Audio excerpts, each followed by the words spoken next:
Jansangram news, बातमीची सत्यता हीच आमची ओळख। आभाळाचा कहर, विजेच्या तडाख्यात मेंढपाळासह 13 बकऱ्यांचा मृत्यू। वणी तालुक्यातील चिखली टाकळी परिसरामध्ये निसर्गाच्या रौद्र रूपाने एका कुटुंबाचा आधार हिरावून घेतलाय।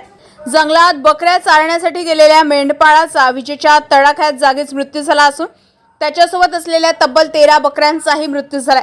या हृदयद्रावक घटनेमुळे संपूर्ण परिसरात शोककळा पसरली असून मृतकाच्या कुटुंबाला तातडीने आर्थिक मदत देण्याची मागणी नागरिकांकडून करण्यात येत आहे। वणी तालुक्यातील चिखली टाकळी येथील विलास मानकू तुकाराम हे शेळी पालन व्यवसाय करून आपल्या कुटुंबाचा उदरनिर्वाह करत होते। नेहमीप्रमाणे शुक्रवारी ते जंगलात बकऱ्या चारण्यासाठी गेले होते। दुपारच्या सुमारास अचानक वातावरणात बदल झाला आणि वादळी वाऱ्यासह विजेच्या कडकडाट सुरू झालाय। याच दरम्यान अचानक विजेचा जोरदार तडाखा विलास तुमराम यांच्या अंगावर पडला। या भीषण घटनेमुळे त्यांचा घटनास्थळीच मृत्यू झालाय। त्यांच्यासोबत असलेल्या 13 बकऱ्याही विजेच्या तडाख्यात दगावल्या।